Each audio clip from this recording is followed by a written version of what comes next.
राधे कृष्ण। सप्ततितम दशकम।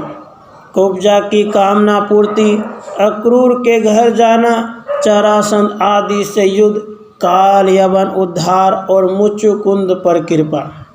हे श्री कृष्ण, हे परमेश्वर, उसके बाद जो काम पीड़ा से अत्यंत आतुर हो रही थी, इसलिए सदैव आपके उत्सवपूर्ण आगमन की ही बात सोचती रहती थी। उस कुब्जा के घर पर आप सुंदर वेशभूषा से सुसज्जित हो उद्धव के साथ पधारे।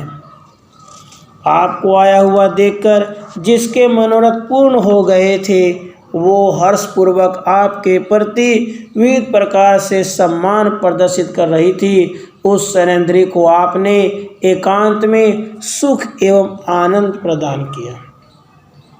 चलते समय आपने उससे वरदान मांगने के लिए कहा, तो उस बेचारे ने आगामी कुछ रात्रियों तक आपके साथ पुनः रमण करने की अभिलाषा व्यक्त की।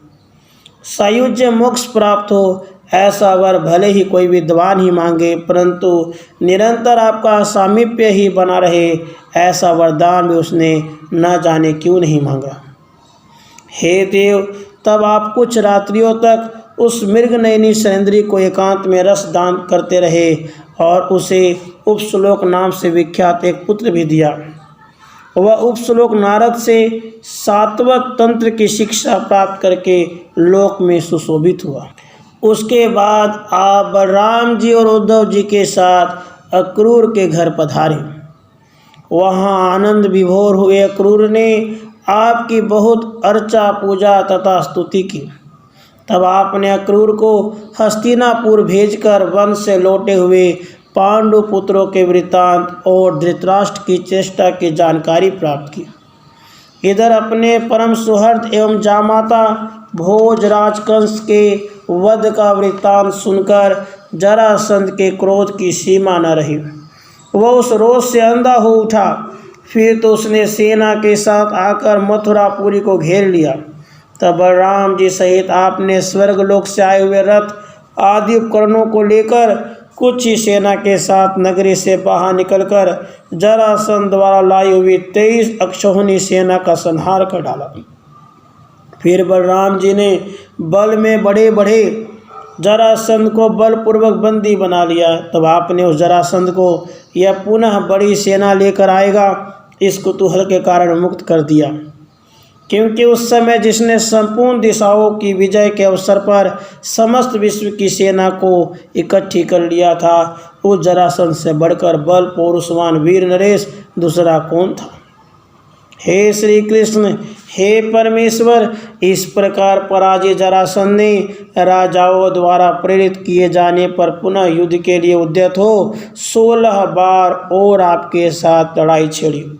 परंतु हे कृष्ण, आपने उस समय उसे प्रत्येक युद्ध में परास्त करके उसकी 351 अक्षौहिणी सेना को मौत के घाट उतार दिया। इस प्रकार वह 17 बार पराजित हुआ।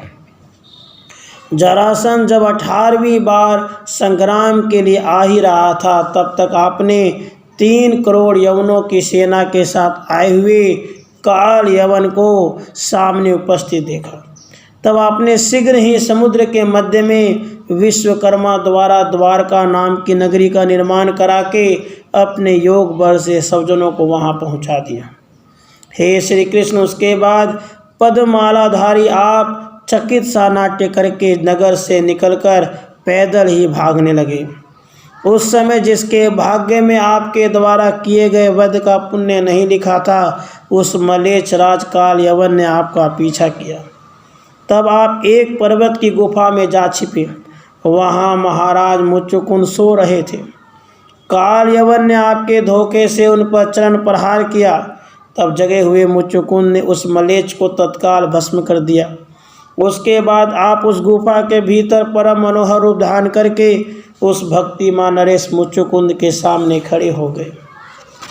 मुचुकुंद ने कहा, हे श्री कृष्ण, मैं महाराज इक्ष्वाकु के कुल में उत्पन्न राजा मांधाता का पुत्र हूँ।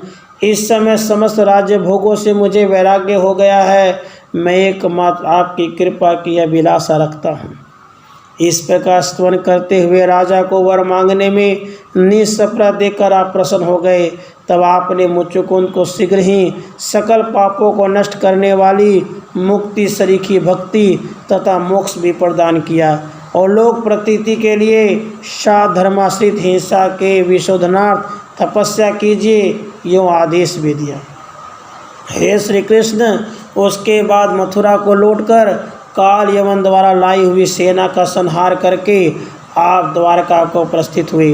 तब मार्ग में मगधराज जरासंध ने पहले की भांति अपनी सेनाओं द्वारा आपको रोक दिया। उस समय आप उसका गर्व बढ़ाने के लिए उसे अंतिम विजय प्रदान करके भाग खड़े हुए और अलक्षित रूप से ही समुद्र में बसी हुई द्वारकापुरी को चले गए।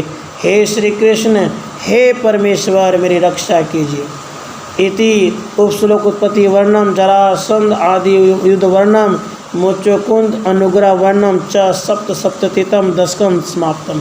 राधे कृष्ण राधे।